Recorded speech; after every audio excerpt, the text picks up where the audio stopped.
Hey guys, how are you today? This is Mr. Homer.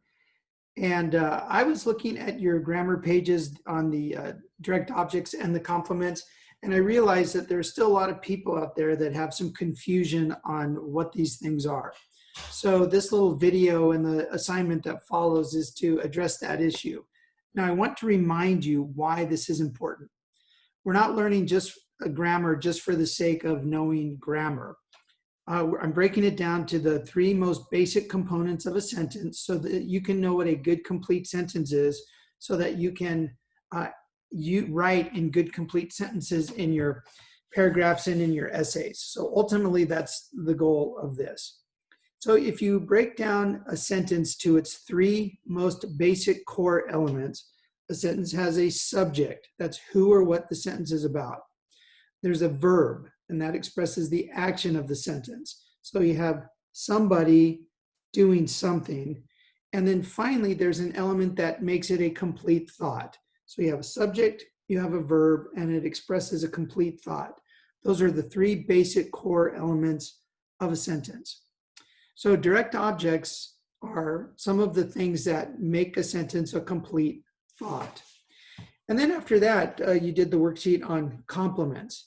And compliments, it's not like the same kind of compliment like, hey, you look nice today, or hey, those are nice shoes. Not that kind of compliment. It's compliment with an E. It's based on the word complete. So I like to call these things sentence completers. These are things that complete the sentence. So what I'm going to do is, I just learned how to do this today. I'm going to share my screen. And when I get frustrated with the screen sharing, instead of giving up like I did on the other 3 or 4 takes I tried today, I'm just going to maybe hit pause and start going over it. Okay, so anyway, here's our direct objects worksheet. You should all be seeing that. Now, I want to highlight the definition of a direct object. Okay, a direct object is a noun, a pronoun, or a word group that tells who or what receives the action of the verb or shows the result of the action. So you have a subject, somebody, doing an action, something, and the thing that receives that action is the direct object. So let's go down to our example. And I know you guys have seen this, but I just want to highlight it again. So here's our sentence. Many reporters interviewed the winning quarterback. All right, so let me add a subject line here, just so we can highlight the subject as well. All right, so who is this about? Well, it's about reporters. All right, so we put in reporters. Now, what are they doing? What did the reporters do? They interviewed. So they interviewed, and that's the verb, that's the action. So now, who received the action of the interview? In other words, who was interviewed? And the person interviewed was the quarterback. So that's the object. The quarterback received the action of being interviewed. All right, so let's look at some of these other ones. I'm just going to do a couple of these. All right, so here's our sentence. Kansas City played Green Bay in the first Super Bowl. All right, I want to add a subject. So we can identify the subject. So who or what is this about? Well, this is about Kansas City. All right, so we're going to add them as the subject. Kansas City. Now, what did they do? They played. That's the action. So the verb is played. And then who or what did they play? What received the action of the playing, or who received the action of played? And that would be Green Bay.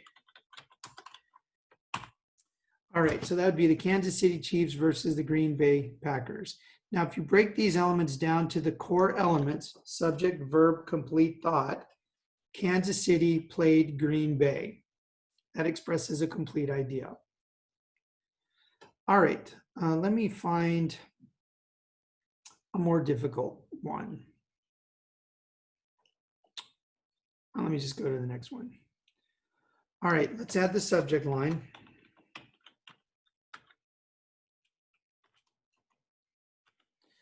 Okay, Green Bay defeated Kansas City. So who is this about? Well, it's about Green Bay. And what is the action that Green Bay did? They defeated. So defeated is the verb. Okay, and then who or what was defeated? That would be Kansas City. So Kansas City is the object. Okay, now this one I did on an earlier take, and I forgot to delete everything. So let me do that real fast. Okay, now this one's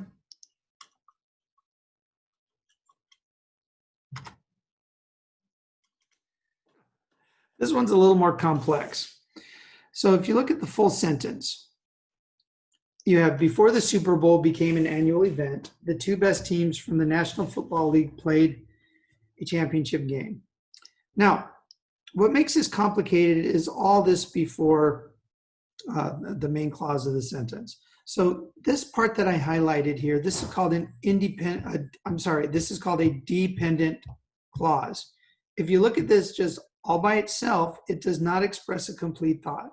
In fact, if I were to just read that all by itself, you would hear that it felt incomplete. So I'll do that.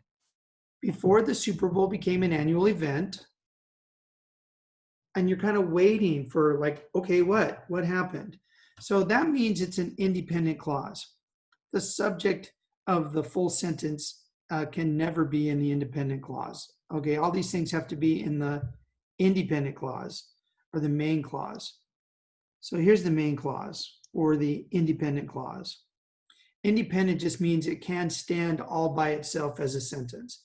Now let me read this and you'll kind of get that, yeah, it feels complete. The two best teams from the National Football League played a championship game. Complete. All right, so who is the subject then? Well, we have teams. Okay. Now, when you get all this stuff, the two best and from the National Football League, all that does is describe what kind of teams they are. But the main noun here, the subject, is teams. What did those teams do? They played. So played is the verb. Okay, and then if we look at the direct object, what did they play? They played a game.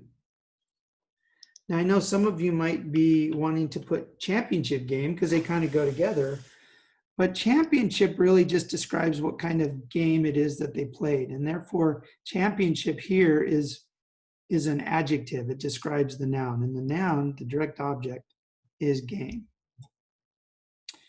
Okay, so those are some examples on direct object. Now I want to move to complements. Okay, and again, this is the worksheet you did yesterday. So a complement is a word or group of words that completes the meaning of a verb. Think of the complement as the completer, as in it completes the sentence. All right, so let's look at our example here that I gave you. All right, so it says Tahiti is one of the principal islands of the Society Islands. So the subject here is Tahiti. That is what the sentence is about. And the verb is. Now, I don't know if you remember from last week, I posted a video, and if you don't remember what I'm talking about, you can go back last week. And I had a whole list of verbs that are called be verbs. In fact, let me stop sharing for just a moment. This is the list of the be verbs, okay? And these don't really show action, they show a state of being or a condition that something is in. All right, so let me just remind you of this list. The verbs are is, are, was, were, am, be, being, and been. Even though those don't necessarily look like verbs because they don't express action, they are verbs. Okay, so just try and remember that. Okay, now I want to go back to sharing here. Let me find the right thing here. Okay, so the verb, back to this, the verb is. Now, Tahiti is what? What in this sentence completes that idea? Okay, Tahiti is one of the principal islands. All right, so the complement is really this whole thing, one of the principal islands. Okay, let me modify that a little bit. That's okay, one of the principal islands.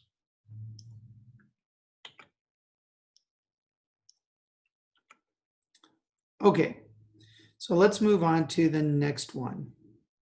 All right, the capital city of Papeete on the island of Tahiti. All right, so what is the subject? It's really the capital city. So we'll go subject is city. Okay, what is the verb? There's our friend is there. Again, it's one of those be verbs, is. And then what is it? What is the capital city? What does the sentence tell us is the capital city? It's Papeete.